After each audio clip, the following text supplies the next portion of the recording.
Who knows? We got Adam Richman. Oh, my stomach. Oh, our producer got my ear and said Adam Richman's on. He's ready to go. My fellow Jew from Adam! Yeah, baby. You don't understand how many reruns. Oh my God. Of your joint that I watch. Let me tell Adam. Repeat. Adam, first of all, it's such a pleasure to have you on the show. My name is Adam as well. I'm also a Jew from Brooklyn as well. What? Nice. You went to Midwood, right? I did. Where'd you go? Sheepshead Bay. Nice. That's where I grew up on Homecrest between T and U, so I wasn't far from you. Yeah, I grew up on Ocean between W and X, and then I moved to Manhattan Beach with all the hoity-toity people out there eventually. But I got to tell you, when I am such a big fan, when you did Man vs. Food, I am the biggest geek. I kept a spreadsheet of every city you'd go to, the challenge you did, and whether you won or lost the challenge. That's how much of a dork and a fan I was for that show. No, Nice. Thank you. That means a lot. If he was a woman, you'd be in jail. I would. That is pretty true. Adam, please don't judge me and our friendship based on the company I keep on this program. Okay? Never. I love you. I ain't writing nothing down. Adam, it's been way too long, bro. How in the hell are you? You look great, So by the way. good to see your face. Oh, thank you. I'm trying. I have like the Raleigh fingers kind of like Goose Gossage thing. I'm digging it, though. Here. I'm digging so it. I'm trying to like keep it a little corralled. But no, things are good. I'm on History Channel now, and really blessed and glad to be on the other side of the pandemic. We got a million things to get into. We really do, because I know you're a huge sports fan, and I can tell by the room you're in. Tell us about your new show, because, by the way, pretty soon Guinness Book is going to call you and say, congratulations, Adam, you've broken the record for hosting the most show. I think this is like your 50th show. It's amazing. I'm honored. It's like a dubious distinction, right? Would you rather have one show that's on for 50 years? No, because you get to reinvent yourself this way. Yeah. Exactly. I can't wait to be the ugliest contestant ever on Drag Race. I think like my drag name will probably be like Beef Stroganoff or something terrible like that. But there goes my career. Anyway, one joke, just sabotage the whole thing. So the shows that I'm doing, I have the one that started Monday was with Peyton Manning. It's called The Greatest of All Time, where we rank what's the GOAT of stadiums, what's the GOAT of inventions, what's the GOAT of candy, sports cars, and so on. That's dope. That's awesome. Then there's Food That Built America Season 4, which is about like the histories of the iconic food brands or the battles between them, like General Mills versus Kellogg's, Chick-fil-A and Popeyes, the chicken sandwich wars that happened. We also get into sporting goods this season, Rawlings, Wilson's, Spalding. We get into dog food, cat food. And then I have a show called Rebels That Built America about the sort of ones that bucked the system and had success. So everyone from Evel Knievel, Johnny Knoxville, to Rush Limbaugh, Howard Stern, Richard Pryor, George Carlin. Oh, my God. So that's coming out. We just did Toys That Built America. And, just been doing that and been blessed to join the Complex family and do a podcast with them called The Meals That Made Me. So, just staying busy and making sure I keep making my mom proud of me, I guess. I love it. I know she is. I've got a million questions based on what you just said, but do we have a clip, right? We got a clip. Okay, we're gonna. Oh, do you know what the clip is, Adam, or will it speak for itself? Let it speak for itself, and I'll speak for it if it can't. All right, go. Let's roll it. Let's see it. Kellogg's not only became the first word and first name in terms of the American breakfast table, they redefined breakfast in America and maybe the world as we know it. People still in the 21st century are talking about 2 scoops of raisins, snap, crackle, and pop, Lego, my ego. The Food That Built America. New season, Sunday, February 19th at 9. Only on the History Channel. That is all so true. You gonna shut a lot of stuff down with that right there, man. I'm a documentary joint. Plus, I'm a former fat kid rehabilitating. So we put a lot of money in that Kellogg's pot, right? Absolutely. And I was just talking about this with someone. The craziest thing is a lot of these cereals are around, but the way that they're advertised, the way that they're marketed has changed forever. You know, when we're parents in the 50s thinking about gluten or allergens or soy? Right. When were they Reagan said in the 80s you could advertise directly to children, and then you started seeing tie-ins with video games. You started seeing Donkey Kong cereal. You started seeing Nintendo cereal. Nerds even made a cereal. So you start Robin Hood, Prince of Thieves cereal. And I think that you started seeing that synergy, and then it changed again. And now you have a really educated eater, and you have, Jews from Brooklyn named Adam that are eating sriracha and eating, drinking micheladas and having stuff that has nothing to do with our culture. Yeah. And it's now ubiquitous. So it's this really cool trade-off. Besides, like places like LA where they're so like deathly afraid of gluten that Ryan Reynolds says you could like hold up a liquor store with a bagel. Like, who's eating cereal? Is anyone in California even eating cereal? Oh my God. Yeah, they don't know what that is, Adam. Hey Adam, I got to ask you, when you do, especially with Man versus Food, did you ever go to places like you went to your 3 places in each city? I remember here you went to Melt, you went to the West Side Market to the gyro place. And then you went to Hot Sauce Williams, and then Creepy. It's our city. I got to remember. No, it is, and I remember I used to live there. Don't forget, I used to live at Shaker and 128. That's right. Why the only way I got through that challenge right down the street for hot sauce. That's right. That's how I knew it. So I was working at the Cleveland Playhouse, and I had driven past White Sauce Williams, and that year the Indians were in the pennant, and I remember. You could still see games at the Jake on the Jumbotron for free. You could go and get a ticket, and even though you were still ultimately watching a game on TV, you could watch it from the Jake. And that was always like so cool. And then on the way back down Carnegie, you'd pass Hot Sauce Williams. Right. And the smell was amazing. I'm never going to go like I still love going to the Inn on Coventry. In fact, when I got Man vs. Food, they wanted to see some entries from the Food Journal that I spoke about in the beginning of Man vs. Food. The entry I sent them was from the Inn on Coventry in Cleveland about the lemon ricotta pancakes and the eggs mondo. Wow. And a little bit of history. It is. There's a chapter on Cleveland, the first book I wrote, because that city was, I met a girl there that we dated for like 10 years. She was at the Cleveland Institute of Music. So I went back quite a bit. So I've been to Nighttown and had gone to places, on the other side of the Cuyahoga, and gone to Parma and had pierogies there. And I think that's the beautiful thing about that city, that I think people know, this much, and you go there, like Great Lakes breweries, specifically their Christmas ale is proof God loves us and wants us to be happy.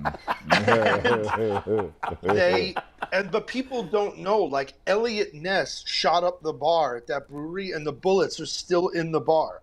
The fact that Pat Conroy, it's the truth. Wow. Elliot Ness was brought in to solve the Torso murders in Cleveland, and he was frustrated and went to get drunk at what was the Schlafly Brewery back then, shot up the bar, and the bullet holes and the bullets are still in that bar. Man. But also Pat Conroy, the man who runs it, is so proudly Cleveland and so proudly environmentally sound. They deliver their stuff through something called the Fatty Wagon, which uses the oil from the fryers to power it. Oh my gosh. They're just brilliant, and they care. It's one of my favorite cities, one of my favorite food cities. That's why at the end of the Melt Challenge, I said, cross the Cuyahoga straight down Carnegie, and from Shaker to Chagrin. It's great to be back here in Cleveland and great to bring back home a win. That was that's awesome. Did you go? You had to have, as you traveled the country, there had to be some restaurants you went to where you didn't like the food but couldn't say it because you didn't want to ruin the business, right? How often did that happen? It varies, and a lot of it has to do with my taste, right? Like if they even popped up on our radar, they were a semi-successful restaurant with some kind of internet reputation, that, a lot of it had to do with like my taste. So like if you're someone who likes thin burgers, you like thin kind of crispier, lacy hamburgers, and someone brings you a thick burger, you're not really going to dig it. I think that it's the same thing if you don't like thick crust pizza and someone brings you one. It may be a great hit in Chicago or a Sicilian slice from Spumoni Gardens in Brooklyn or whatever. But the thing is, if you like thin Neapolitan or Domino's thin crust or Chicago bar pizza, you're not going to dig that. You're not going to enjoy that. Right. So there were a lot of times. So I would very often say I'd praise something legitimately like the use of a certain spice or a certain type of cooking methodology. You kept it positive.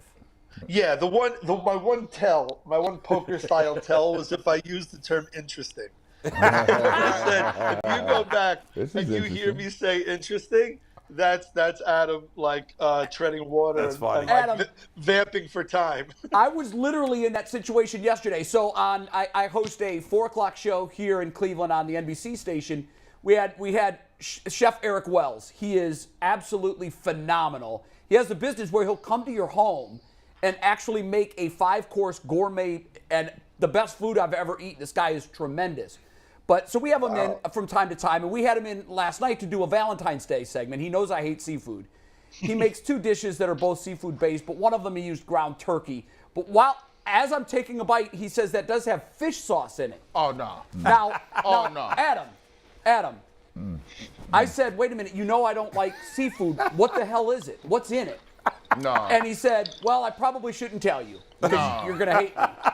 And then I said, listen, I got a rule. I don't put anything in my body without knowing what the hell it is.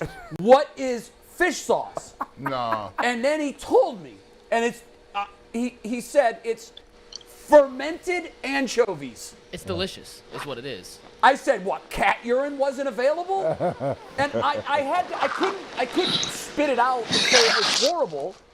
But I literally, Jay, you are the only person I've ever met that's in good shape and doesn't like seafood. I know. I've never met somebody in shape that doesn't like seafood. I know, it's weird, but Adam, I was just like, oh my God, what do I do now? There's nowhere to go with this. Did you eat it? You eat it? I ate it and I even swallowed it, but I thought I was going to throw up the rest of the day. Do you just not like? Have you never liked seafood? Have you never? Never. Because I'm smell based, okay? Like, my mom is Italian. I grew up, it always smelled like wonderful Italian food. But seafood's a big part of Italian. And she would make seafood on days that she would fry fish or prepare fish. I was out of the house. I left. My mom got to the point where she would tell me, hey, I'm doing perch tonight for dinner. I'm like, cool. You'll see me at 10 o'clock at night when I have to go to bed. I'll let you borrow something. Here's what you do. This works well for me, but allergic? I'm literally am allergic. Yeah, I've used that. Well, listen, from now on, Jay's allergic to everything. Hey, Adam, do you what was the challenge that effed you up the most? Like where after it you were like, oh my God, I think I might die. Yeah. Because you did those spicy terrible challenges. Ooh, they were all pretty terrible. But the spicy one in Sarasota, which was the only spicy one I lost, and the one in Brooklyn, those two were the worst. In fact, I asked my director Dan to come into the bathroom where I was because I was convinced I was going to die like Lenny Bruce on the floor of a Brooklyn bathroom. Oh my God. And I didn't want to die alone, and especially not my pants around my ankles. And because the thing is, it burns you from the rooter to the tutor, so there's no escape. There's no escape. When the flame is within, you have to. The one thing I would tell you this: for anyone who wants to embark on spicy wings this holiday season, you're going to Mecca. Listen, eat a banana, at very least. A banana will give you a safe exit strategy. And it coats the capsicum so you don't get ring sting or hickory hole, as the case may be. So yeah, I would. Yeah, that's my director. That's my director of photography's euphemism for the flaming butt. He called it hickory hole. Flaming cheeks. You can eat rice and banana. It will keep you. Yeah, because that's the thing. Like I love Szechuan cuisine. It's spicier. There's a thing known as mala, which is tingling and heat, numb and heat, and it's Szechuan peppercorn and different chilies. And when made well, it is some of the best food on this planet. The thing is, because there's lots of nuanced flavored oils and stuff like that, it's like running backwards naked through a cornfield sometimes when you go to the restroom. And so the thing is, ultimately. Shout out to the corn growers in Ohio. But that's a visual.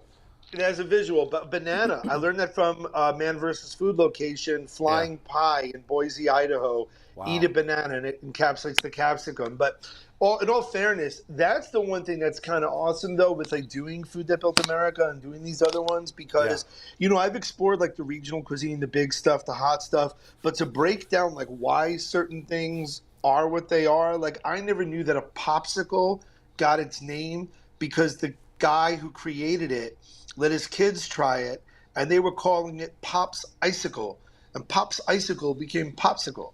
Like just little things like that, or the fact that when the Hydrox cookie came out, they wanted to compete because they were guys who had been fired from Nabisco, which again, little known fact, is a portmanteau of the words National Biscuit Company, became Nabisco. But I didn't realize that. And they fired these two cats that opened this spot in Long Island City called Sunshine Bakery. They're still in business. They make Cheez-Its, and they're known for Hydrox. Hydrox actually came out before the Oreo, and the idea was to say that they were so pure, they chose the purest thing in their minds, which was water, which is made of hydrogen and oxygen. Hydrogen and oxygen became Hydrox. Wow. So it's all these cool little factoids that I think now doing 4 seasons of this show and now going into like the sporting goods and about Rawlings, Wilson, Spalding, and like the idea, like I was reading, I'm like, wow. So they said, Rawlings pitched however many strikeouts with a baseball he created. Like I just pictured Garrett Cole showing up to Yankee Stadium like, I'm going to pitch with this ball I made at home. Like, yeah, sure, buddy. Sure, pal. Or the fact that guys were considered, I don't mean to upset the FCC apple cart here, but they were kind of bitches if they used gloves. And that back in the day, guys would use construction gloves, put cotton wadding in there, paint them the color of their skin, so in the outfield it would still look like they had gloves. That is true. And then, so to learn about this, to learn about, these, we think of Hershey's as a brand, Heinz as a brand, forgetting about the men. We forget, like, that there was a man named Clarence Birdseye. It's a dope name, but like I never thought that. I just was like, what a cool name for a product. Yeah. Like, my name is Birdseye. That's great. That definitely sounds like a drug dealer. By the way, Adam mentioned a pizza. Adam mentioned a pizzeria in Brooklyn, Spumoni Gardens, which I took my son to for the first time about 6 months ago. And he loved it. But I really wanted to take him, and I love Spumoni Gardens, but DeFara's is my favorite, of course, although I don't know if it's going to be. Have you been there since the old man died? Is it still as good? No, I haven't been. They're talking about Dominic Domenico. The pizzeria is on Avenue J and East 17th Street in Brooklyn. So I went to Midwood. It was right near the field that we used to, our football field was right there. So after practice, I would go up there and work on my love handles. The thing is for me, the issue is in modern sort of foodie culture, and it's awesome. Look, I don't bitch about it because I know that restaurateurs have now, that's the thing when you look at some of these brands and look at some of these places, especially on Man vs. Food, that have been through 2 recessions and inflation, a pandemic, an endemic, that you're happy that they're still existing and that people are going to the mom and pop shops. The problem is if you grew up going there and then some big influencer goes there and now you can't eat there, it kind of sucks. And I found that I hadn't been to DeFara for that very reason. I now live in Westchester, and I'll tell y'all one place, and I get 0 kickback. So I want to make this clear. This ain't no shill, whatever. Yeah. I was randomly looking at houses up here, was meeting my broker over by the train station, the Metro North station. There's a spot called Pizzarelli's Casa de Focaccia. I am not kidding you. This place is, conservatively speaking, 12 feet from the actual track of the Metro North train. It has some of the best damn pizza and focaccia I've ever had. And the way you know it's good is the pizzaiolo wears a low-cut, like, V-neck white T-shirt, cut the chest hair, got the chains in the chest hair, and I was like, how long do you proof the dough? He's like, Adam, no, it depends on the weather. What do you think? Hey, you can't go flour, boy. You gotta, come on, the weather is as high as it goes. The way it can be proof the dough. Well, come on, Adam. You gotta love those Are you guys. sure you're not Italian? You know what? It's just people look at my face and they go, "Man, Fred Savage looks terrible, but Jay Leno looks great." And so I like hovering in this emo Fred Flintstone space that I'm in. This sort of Robert Downey Jr., Fred Savage, and Jay Leno, and like I've heard Elton from Murphy Brown.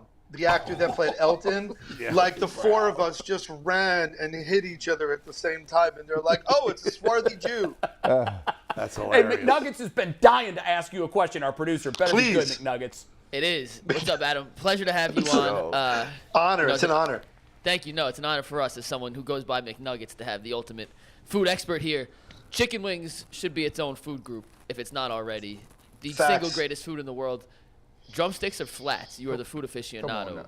What is the it's very easy. So I go for drums. I go for drums because easier to dip, more meat, and I feel that there's greater bang for your buck. Flats are fun because you do that little thing where you smack them into the plate, and so it looks like a lollipop. It's easy to take off, but it's a lot of skin, which gets kind of oily and unctuous, and you're dipping it in basically oil and more stuff. So I'm a drumette guy. Although the place that I really dig, it's a famous spot called Candlelight Inn. They don't separate the wing; they fry it completely, and then you have to. I've seen a couple places that do it that way. I like them like that. Wow. That's a really good one. There's a great one in New Orleans called Bayou Hot Wings, and they're in a little strip mall off Jefferson. There's two guys who left fine dining, and used that fine dining training to just make some of the best wings in the world. So there's a few, but I like a drumette because it's just easy. You get more meat. It's easy to dip. That's my thing. But it's kind of like going to be. I need to find put on a dating profile like someone who'll take the window seat so I can get the aisle. Someone who'll eat the flats so I can have the drums. That is actually on my Hinge profile. Hey, I should be. You're a huge sports fan, which is we got to know each other because we had you on Cold Pizza and First Take all the time. Talk a little bit about your fandom. I know it's Dolphins. As I remember, I think you're a Buckeye fan, aren't you? Well, I'm a Tottenham Hotspur fan, a Yankee fan, and a Dolphin fan. Those are the top three. Right. And then, so the thing was, I filmed the very first episode of the pilot was shot in Memphis, but the first episode of the series was Columbus. And so... Was that at Thurman's? The first location of the entire series was Schmidt's Sausage House. Oh, okay. I know that well. I even came back, and I did a AAA event at the the Vet. I was staying in German Village, right near Mohawk Park. Yep. Which was beautiful. I was just rhapsodizing about how much I love German Village in Columbus. It reminds me of what Brooklyn used to be: little tiny shops, tree-lined streets, really warm, wonderful people. But yeah, the very first show we ever shot was in Columbus. Wow. And going to the Horseshoe, it was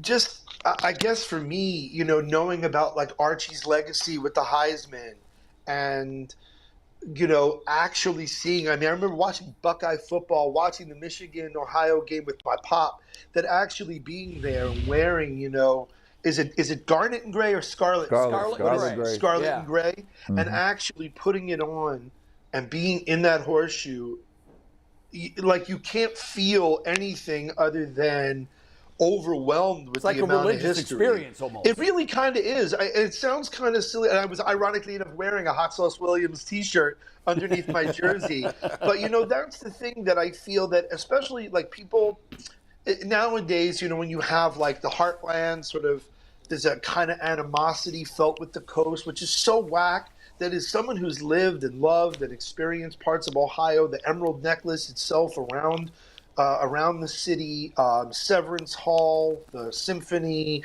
going to West Side Market, going to Chagrin Falls and trying the amazing kettle corn, and going to the Malt Center for Jewish Studies, which is built with stone from King Solomon's mine, going to those wonderful Turkish and Armenian restaurants in and around Shaker Heights, and seeing the LeBron play at the Q. All these things for anyone that's listening to this that is in Cleveland or that's there briefly, I hope they come to experience Ohio, because that was the thing. I didn't know all that much, and except from Cleveland. And like Columbus is such a wonderful city. Like I loved it, and it's, even though I may not have an affiliation because I didn't go to these colleges, like how do you not get caught up in Buckeye madness? How do you not scream IO when someone screams OH? Exactly. Right. Exactly. Adam, you were there like for a little bit as you follow your journey. Like obviously, if you have a love affair with food, then you also have I would guess the downside is you gain weight, you get big, your health. And when you love food as much as you or me or Adam or anybody out there, how were you able to go from saying, okay, I'm gonna eat all of these crazy challenges to wow, you was getting like you had civilian weight, like you was like 204, you look like you was in the ones. Like I'm like he's won something. How did he do that? How did you go from where you were eating those challenges to getting small, and how do you have a balance between I love food but I want to be small and I need to be healthy? Thank you. No, I appreciate you saying all those kind words. I think about that moment where like Tyrann Mathieu was like talking smack to Brady, and Brady's like, "Oh, okay, I'll come right back at you," and then goes and scores on him. That there's this thing of never wanting to give haters the satisfaction of having something bad happen to me. I remember, like, no one tells you how to like go from anonymity to quote unquote famous, and when my clips started airing on YouTube, like obviously it's not like arrogance. I wanted to see what people were saying about me, the show, whatever.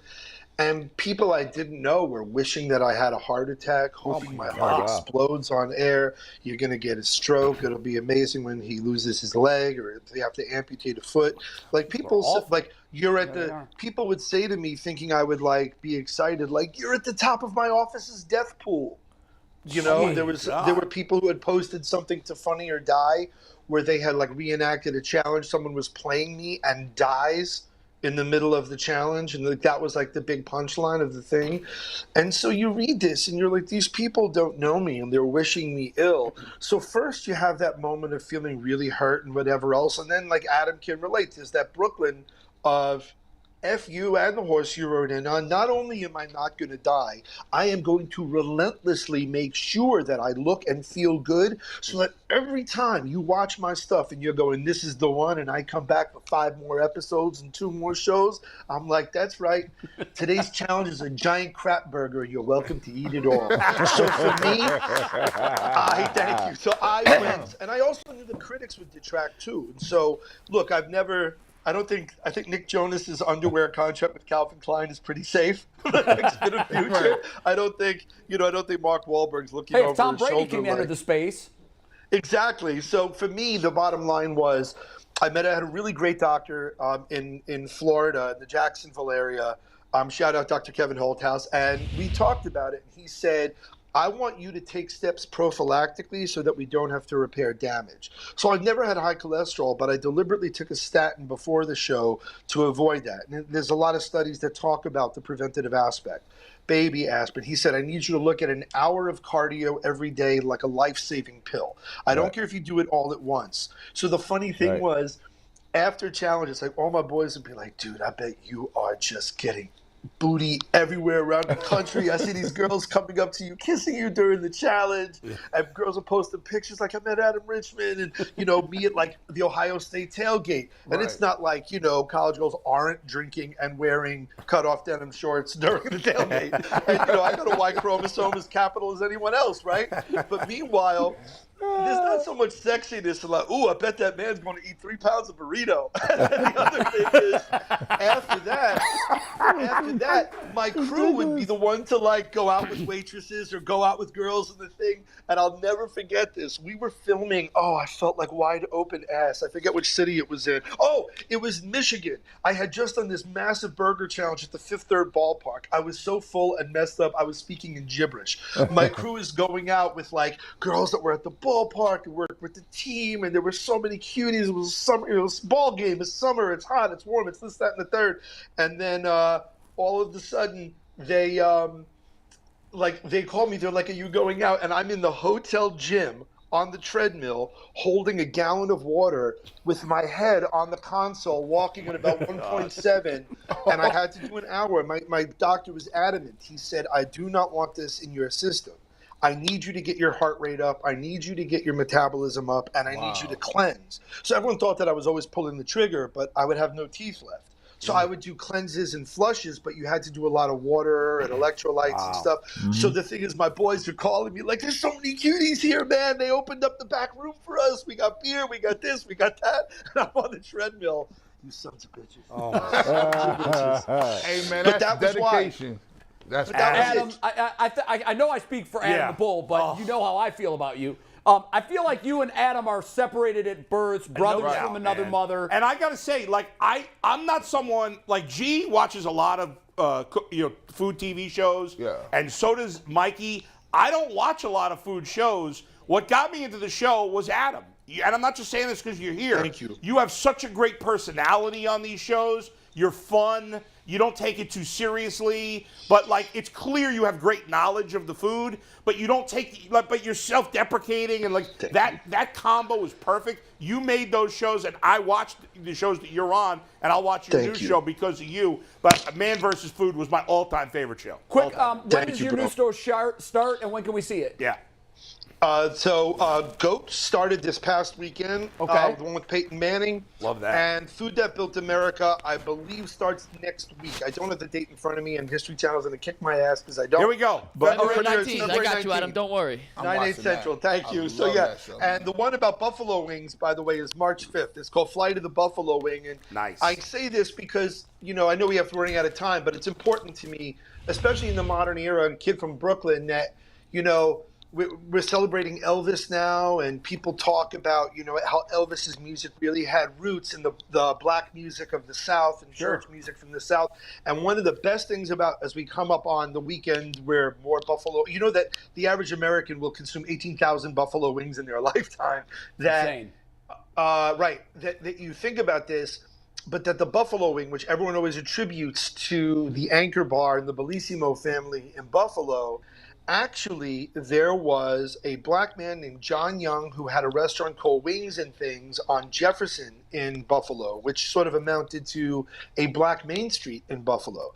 And he had gone and sampled a sauce in D.C. called mumbo sauce, which is still very popular in D.C. And the difference is where buffalo wings are sour, heat, and butter. These are sour, heat, and sweet. But that's the thing that I love so much. And, again, being a white television host in the middle of Black History Month, you have to be aware and culturally sensitive to these things. So to be able to celebrate John Young and to celebrate, these people that really history may have sort of glossed over, to see their contributions celebrated is awesome. Bomb. And you will get very hungry, I promise. Yeah. Listen, Adam. Come on again, Adam. Yeah, hey, awesome, do you ever get to Cleveland? That's my question. If not, we have to make that happen. You understand that. I want to go out to eat with Adam. Oh, I trust really me. do. If he comes into town, it's going to be a blowout night. I do go. I would love to go. I still miss those fried Brussels sprouts at Mike Simon's Lola. I miss the Polish boy at Hot Sauce. Mitchell's Ice Cream? Have you had Mitchell's Ice Cream? No, I haven't. Oh, you will. Mitchell's Ice Cream, you got to have it. Listen, you know how to get a hold of me. You have my info. I do. Let's talk soon, and let's get you here soon. We'll bring you in studio. We'll do a remote shoot somewhere at a great restaurant, and we'll have one hell of a night. And wings. I would be honored. Yeah. Way too long since last seeing you, and it was great to catch you up, brother. Back at you. All love to everybody. Have a safe weekend. Thanks, man. Thanks.